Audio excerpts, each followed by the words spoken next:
नमस्कार दोस्तों। तो क्या चल रहा है आप सभी का।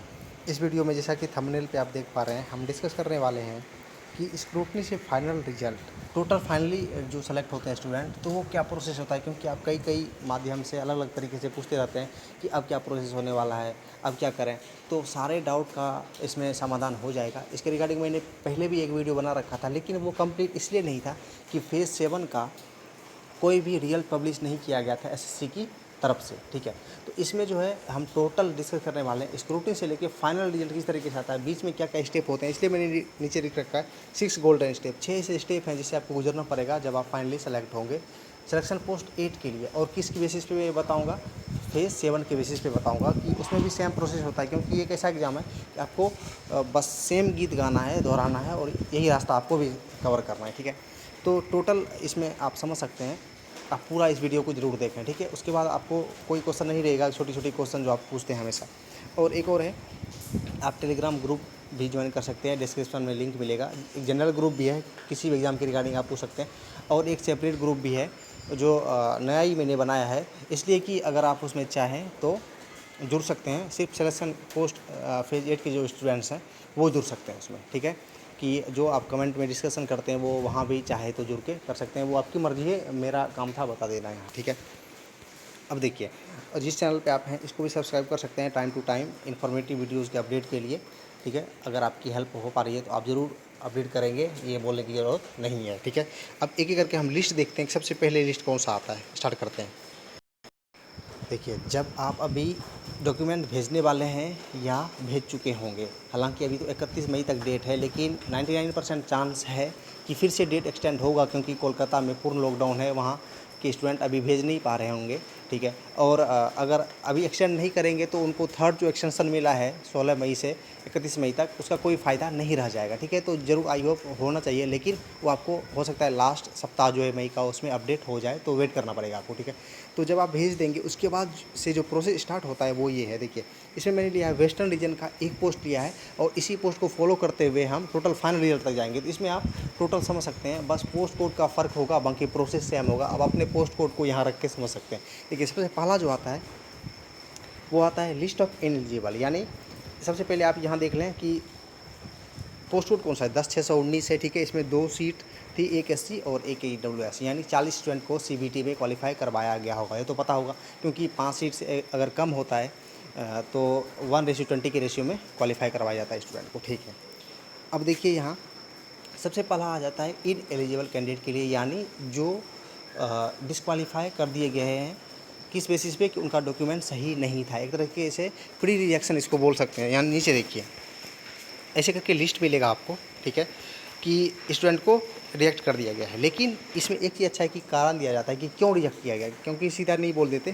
तो यहाँ आप रीज़न समझिए सबसे पहले, क्योंकि इसके बाद जो आपका पहला लिस्ट आने वाला है यही आने वाला है, list of in eligible candidates का। तो यहाँ देखिए कि रीज़न क्या है। सबसे पहला रीज़न है कि has not submitted the hard copy, यानी जो मैं बार बार बोल रहा था कि भाई एप्लीकेशन फॉर्म ज़रूर भेजना है आपको सेल्फ अटेस्ट करके, तो वो अगर नहीं भेजेंगे तो फाइनली रिजेक्ट होगा ही होगा। वही देखिए यहाँ स्टूडेंट का हुआ है। और नंबर सेकंड एक्सपीरियंस, यानी जब आप सरकारी रिजल्ट वगैरह अगर इस पर चेक करके अप्लाई अगर कर देंगे, खास करके सिलेक्शन पोस्ट में, और बगैर पोस्ट क्वालिफिकेशन जो इसका डिटेल है वो चेक किए, तो आपको लगेगा कि 12th बेस्ड है, ग्रेजुएशन बेस्ड है, और इस भ्रम में स्टूडेंट अप्लाई कर देते हैं, एग्ज़ाम भी क्वालिफाई कर जाते हैं सीबीटी। ठीक है, उसके बाद जब वो भेजते हैं तो पता चलता है उनका रिजेक्ट हो गया। ठीक है, और बाद में उनको पता चलता है कि भाई मेरा तो क्वालिफिकेशन ही नहीं था इसके लेवल में। ठीक है, तो इसीलिए रिजेक्ट कर दिया जाता है। यहाँ सब कारण आप देख सकते हैं। लेकिन पहले लिस्ट में रिजेक्ट होने का ये मतलब नहीं है कि आप फाइनली रिजेक्ट हो गए, नहीं।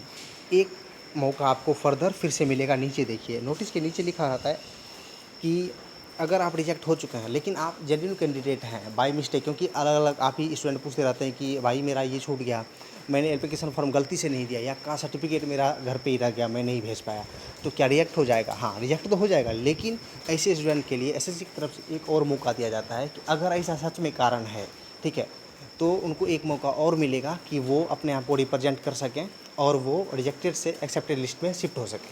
देखिए वही है। इसके पहले डेट देख लीजिए कि पिछली बार जो था 13 मार्च तक डॉक्यूमेंट्स भेजने थे, 13 मार्च 2020 तक डॉक्यूमेंट भेजने थे, जिसे आपका अभी लास्ट डेट है 31 मई। फिलहाल अभी इंक्रीज तो नहीं हुआ, 31 मई है। वैसे पिछली बार का जो डेडलाइन था 13 मार्च, तो 13 मार्च से देखिए कितने दिन का समय लगा, लगभग 3.5 महीने का समय लगा है कि ये लिस्ट आने में। तो मिनिमम हम टाइम इसमें एक तरीके से एग्जांपल के तौर पे ले सकते हैं कि मिनिमम लगभग 3 महीने का समय लगता है स्टार्ट होने में कि लिस्ट आना स्टार्ट हो जाएगा, ठीक है। मैक्सिमम नहीं बता सकते क्योंकि नॉर्दर्न रीजन अलग अलग रीजन में अभी भी आ रहा है, ठीक है। फेज 7 का अभी भी आ रहा है, तो मैक्सिमम नहीं बता सकते, हाँ, लेकिन मिनिमम लगभग 3 महीने लगते हैं कि डे टू डे अपडेट होता रहेगा, लिस्ट आप चेक कर सकते हैं, ठीक है। तो मोरल ऑफ द स्टोरी ये है कि आप डेली जब 2 महीने लगभग हो जाएंगे, 3 महीने हो जाएंगे, तो आप डेली जो है आपका कंसर्न रीजन जो है रीजनल, वो आप चेक करते हैं कि आया कि नहीं आया, क्योंकि इसमें टेंटेटिव डेट नहीं होता। आप डे टू डे जब चेक करेंगे तो जैसे देखेंगे कि 12 तारीख को इस पोस्ट कोड का आ गया, 13 को अलग पोस्ट कोड का आएगा, 14 को अलग का आएगा, तो ऐसे किसी भी दिन आपका आ सकता है, तो आप वो चेक करते हैं ना। इसी तरह 29 जून को ये आया था। और देखिए 29 जून से आप यहाँ मैं वीडियो पॉज करके भी पढ़ सकते हैं, बाकी जब तक मैं बताता हूँ एक्सप्लेन करता हूँ तब तक भी आप पढ़ सकते हैं कि आखिर क्या है। खुद से पढ़ेंगे तो और नॉलेज डेवलप होगा, ठीक है, क्योंकि इसी रास्ते से आपको भी गुजरना है। 29 जून से 5 जुलाई यहाँ देख सकते हैं, अगर किसी कैंडिडेट कोई मिस्टेक से, यानी अगर वो नहीं भेज पाए, चाहे एसएससी की मिस्टेक हो, तो अगर ऐसा है तो उनको 6 दिन का और एक्सटेंशन मिलता है। देखिए 5 जुलाई तक वो रिप्रेजेंट अपने आप को कर सकते हैं फिर से, यानी ये फिर स्पीड पोस्ट नहीं करना पड़ता, मेल के माध्यम में होता है, ईमेल के माध्यम से आपको वो कॉपी सबमिट करनी पड़ेगी, ठीक है, 5-6 दिन के अंदर, ठीक है। तो इसके डेडिकेटेड वीडियो भी मैं बना दूंगा, क्योंकि होते हैं कई बार ऐसे स्टूडेंट होते हैं कि जिनका ऐसा हो जाता है, इस लिस्ट में आ जाते हैं, ठीक है। तो उनके लिए, क्योंकि इसकी अभी ज़रूरत नहीं है, इसकी ज़रूरत आपको 2-3 महीने बाद पड़ेगी, इसके पहले मैं अपडेट ज़रूर कर दूँगा, ठीक है, वीडियो के माध्यम से अपलोड मैं कर दूंगा। अगर बाय द वे इस लिस्ट में आपका नाम हो तो वो देख के आप सॉल्व कर सकते हैं, ठीक है। तो 6 दिन का समय यहाँ मिल गया। तो ये था पहला लिस्ट। अब जो लिस्ट आएगा वो आएगा, 2 लिस्ट एक साथ आएगा, सेम पोस्ट कोड का एक ही दिन अपडेट होता है रीजनल वेबसाइट पे। वो कौन सा है? वो है फाइनली रिजेक्टेड और फाइनली एक्सेप्टेड। तो वो लिस्ट हम देख लेते हैं। देखिए ये लिस्ट कौन सा है? ये है लिस्ट ऑफ रिजेक्टेड, यानी इस लिस्ट में जिसका नाम होगा वो फाइनली रिजेक्ट कर दिए गए होंगे, यानी इसके बाद कोई मौका नहीं मिलता। फर्स्ट लिस्ट जो इनएलिजिबल वाला मिलता है उसमें आप रिप्रेजेंटेशन के थ्रू एक्सेप्टेड लिस्ट में शिफ्ट हो सकते हैं, लेकिन अगर सेकंड लिस्ट आ गया उसमें अगर आपका नाम है तो समझ लीजिए कि आप फाइनली रिजेक्ट हो चुके हैं। इसमें जिसका नाम होगा वो फाइनली रिजेक्ट हो जाए। देखिए सेम पे पोस्ट कोड है, यहाँ नीचे हम देखते हैं 40 स्टूडेंट थे, जिसमें से कि आप देखेंगे नीचे तो 30 स्टूडेंट को फाइनली रिजेक्ट ही कर दिया गया है, ठीक है। 30 को फाइनली रिजेक्ट, मतलब बचे कितने? 10। हो सकता है 10 में से किसी ने डॉक्यूमेंट ही ना भेजा हो, लेकिन फाइनली 30 को तो रिजेक्ट कर दिया गया है। और इसमें आपको 2 रीज़न मिलेंगे। पहला रीज़न है, यही देख लेते हैं। पहला रीज़न है पहले वाला जो इनएलिजिबल वाले में था वो वाला, और दूसरा है कि कंसीडरिंग रिप्रेजेंटेशन, मतलब रिप्रेजेंटेशन जो स्टूडेंट ने दिया होगा उसको कंसीडर करने के बाद वाला। देखिए तो इसमें क्या है कि कोई फ़र्क आपको नहीं मिलेगा। देखिए सर हर जगह लिखा हुआ है नॉट रिसीव्ड, यानी रिप्रेजेंटेशन दिया ही नहीं उन्होंने। तो ये जनरल सी बात है, मैक्सिमम स्टूडेंट नहीं देते। क्यों? क्योंकि अगर उनके पास पहले एक्सपीरियंस नहीं है तो बाद में कुछ दिन बाद तो आ नहीं जाएगा एक्सपीरियंस, तो इसीलिए वो नहीं देते, ठीक है। हाँ, कुछ ऐसे कैंडिडेट होते हैं, जेन्युइन कैंडिडेट, जो बाई मिस्टेक कुछ भूल जाते हैं, तो वही 3-4 ऐसे होते हैं जो रिप्रेजेंटेशन डालते हैं और वो एक्सेप्टेड लिस्ट में जाते हैं, ठीक है। तो यहाँ भी वैसे ही हुआ है, 34 कैंडिडेट को रिजेक्ट किया गया था पहले लिस्ट में, जिसमें से कि 30 को फाइनली रिजेक्ट कर दिया गया, यानी 4 जो हैं वो शिफ्ट हुए होंगे किसमें? एक्सेप्टेड लिस्ट में, ठीक है। और एक चीज़ और है, यहाँ हम डेट देख लेते हैं आखिर ये लिस्ट कब आया। देखिए वो लिस्ट जो था 5 जुलाई तक रिप्रेजेंटेशन का डेट था, ठीक है। अब 5 जुलाई से 10 अगस्त आ गया, यानी देख सकते हैं आप 1 महीने 10 दिन या 1 से 1.5 महीने का लगभग समय लगता है कि फाइनली लिस्ट आने में, और 2 लिस्ट एक साथ आता है। ये तो मैंने रिजेक्टेड दिखाया, अब इसी पोस्ट का एक्सेप्टेड देखिए, और सेम डेट को वो होगा। आइए चलते हैं वहाँ। देखिए ये है एक्सेप्टेड लिस्ट, ठीक है। मतलब इस लिस्ट में जो आएगा वो असली खिलाड़ी हैं, मतलब उनको डॉक्यूमेंट वेरिफिकेशन के लिए कॉल किया गया होगा और किया जाता है, ठीक है। यहाँ देख लेते हैं, सेम पोस्ट कोड है, आप मिलाते जाएँ, मतलब इसी को मैं फॉलो करते हुए बताऊँगा ताकि सटीक समझ में आए आपको, ठीक है। यहाँ देखिए इसमें कितने हैं?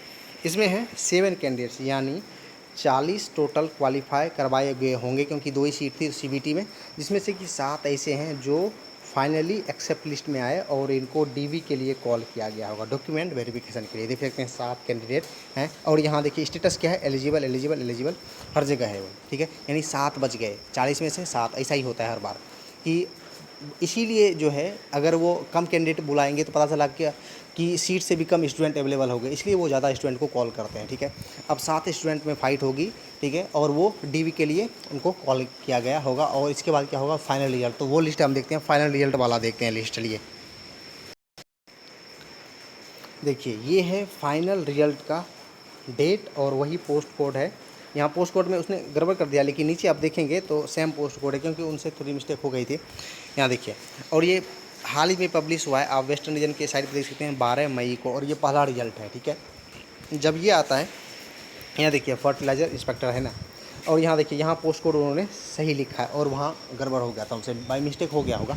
यहाँ देखिए, अब 7 स्टूडेंट जो डीवी के लिए बुलाए गए होंगे, उसमें हो सकता है कि डीवी में तो अपनी मर्जी स्टूडेंट की जाना चाहें या ना जाना चाहें। हो सकता है 7 में से कुछ स्टूडेंट ऐसे होंगे जो एब्सेंट होंगे, लेकिन फाइनली कंपटीशन 7 में से ही बचा था। तो 7 में से जितनी सीट्स थी, यानी 2 वैकेंसी थी, एक ईडब्ल्यूएस का और एससी का, तो देख सकते हैं दोनों स्टूडेंट का फाइनली सिलेक्शन हो गया है। ठीक है, कैटेगरी यहाँ देख सकते हैं।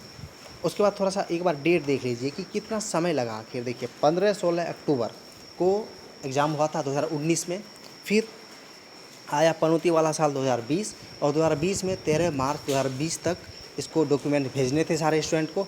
उसके बाद पहला लिस्ट आया इन एलिजिबल वाला, फिर आया रिप्रेजेंटेशन वाला, यानी 5 जुलाई तक रिप्रेजेंटेशन का डेट था।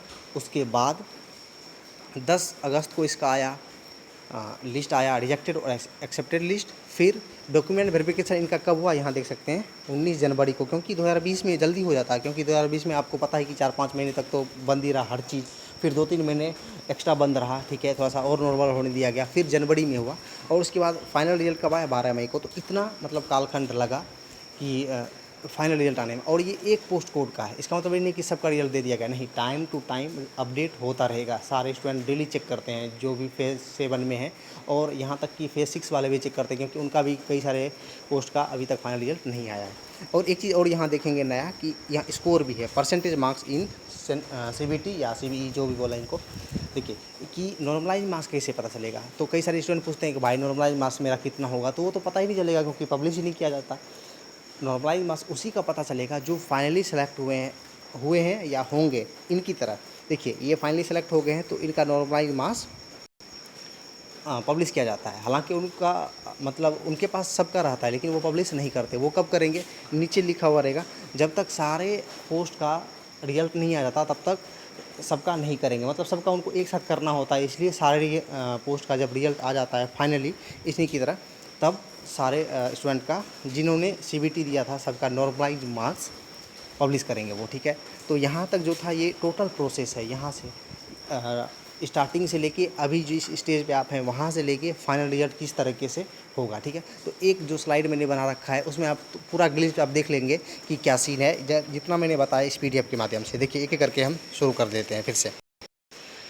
देखिए ये वो स्लाइड है, एक बार जल्दी से देख लेते हैं। सबसे पहले स्क्रूटनी टेस्ट होगा, क्योंकि अभी आप भेजेंगे और हो सकता है डेट एक्सटेंड हो, तो जब भी भेजें उसके बाद वहाँ ऑफलाइन मैन्युअली चेक करेंगे वो। उसके बाद सबसे पहला लिस्ट जारी करेंगे वो इन एलिजिबल वाला, कि अगर किसी वजह से आपका रिजेक्ट हो गया तो वो लिस्ट डालेंगे। अगर इसमें आपका नाम नहीं है, इसका मतलब है कि आप एक्सेप्टेड लिस्ट में हैं, आराम से बैठें।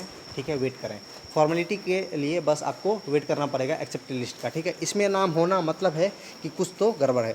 इसके बाद क्या होगा, रिप्रेजेंटेशन की बारी दी जाएगी आपको, 5-6 दिन का एक्सटेंशन दिया जाएगा, जैसा कि PDF में आपने देखा था। इसके बाद क्या होगा कि कुछ दिन बाद, यानी 1 महीने 1.5 महीने बाद, ठीक है, वो डिपेंड करता है पोस्ट कोड पे, ठीक है, कि फाइनल रिजेक्शन लिस्ट और प्रोविजनल एक्सेप्टेड लिस्ट ये एक साथ जारी किया जाता है। कि मतलब फाइनल रिजेक्शन मतलब पूरा उनको अब मौका नहीं मिलेगा, वो रिजेक्ट हो चुके हैं, और एक्सेप्टेड लिस्ट मतलब उनको DV के लिए बुलाया जाएगा। ठीक है, DV के लिए बुलाया जाएगा, और DV के बाद क्या होगा, फिर फाइनल रिजल्ट की बारी। ठीक है, जब मेरा भी होने वाला था डॉक्यूमेंट वेरिफिकेशन, जब मैं वहाँ गया था, तो उन्होंने जो मैडम और सर बैठे हुए थे, उन्होंने सीधा सीधा बोल दिया था कि भाई RTI और फ़ोन कॉल करने से कोई फ़ायदा नहीं है, सीधा 6 महीने बाद ही कम से कम रिजल्ट आने वाला है, इसलिए करने से कोई फ़ायदा नहीं है और करना भी मत। आप देख सकते हैं कि वही सामने से बोल रहे हैं कि 6 महीने तक तो रिजल्ट आने से रहा, और सच बात भी है। देखिए 5 महीने बाद लगभग एक रिजल्ट आया है वेस्टर्न रीजन में, तो इसी तरीके से होता है। तो मतलब इसमें टाइम लगने वाला है। वैसे भी कोई भी एग्ज़ाम हो SSC का, CGL, CHSL, MTS, CPO कोई भी है, देख सकते हैं 3 साल से पहले कहाँ कंप्लीट होता है, ज़्यादा ही लग जाता है, 3 साल से भी ज़्यादा। CHSL देख सकते हैं आप 2018 वालों का भी अभी पेंडिंग है, जबकि उनका DV तक नहीं हुआ है, ठीक है। तो और ज़्यादा समय लगने वाला है। तो 3 साल जब उसमें लग रहा है तो इसमें तो अभी 2 ही साल हुए हैं। तो ये सीन है। और एक चीज़ एक्सेप्शन है इसमें कि स्किल टेस्ट सारे पोस्ट के लिए नहीं है। ये आपको तब पता चलेगा जब आप डिटेल क्वालिफिकेशन चेक करेंगे या अपने एप्लीकेशन फॉर्म का जो प्रिंट है उसमें देखें। अगर होगा तो ठीक है, नहीं होगा तो नहीं होगा, सीधा आपका फाइनल रिजल्ट आएगा, ठीक है। तो आई होप इसमें मैंने अपनी तरीके से पूरा इसमें कोशिश किया मैंने कि आपको पता चल जाए कि क्या टोटल प्रोसेस है। इसके बाद मुझे नहीं लग रहा कि आपको इसके रिगार्डिंग कोई भी डाउट होगा कि अब क्या होने वाला है, अब आगे का क्या प्रोसेस होगा। हाँ, एक ही चीज़ का डाउट रहेगा, अगर किसी स्टूडेंट का रिएक्शन लिस्ट में नाम आता है पहले वाले में, इनएलिजिबल वाले में, तो वो कैसे अपने आप को रिप्रेजेंट करेंगे, वो वीडियो जब ज़रूरत पड़ेगी उसके पहले मैं डाल दूंगा, ठीक है। बाकी यहाँ तक तो कोई भी डाउट नहीं रह जाएगी। बाकी फिर भी कुछ है तो आप पूछ सकते हैं, टेलीग्राम ग्रुप को भी ज्वाइन कर सकते हैं। अगर कुछ मिस्टेक हो गई हो बाय द वे बोलने में तो इग्नोर उसको कर सकते हैं। बाकी जो सही जानकारी है इसमें बस उसको ग्रहण करें, ठीक है। चाहें तो सब्सक्राइब कर सकते हैं चैनल को, वो आपकी मर्ज़ी है। टेलीग्राम ग्रुप को भी ज्वाइन कर सकते हैं। तो इस वीडियो में इतना ही, एंड करते हैं सेशन को। थैंक यू, जय हिंद।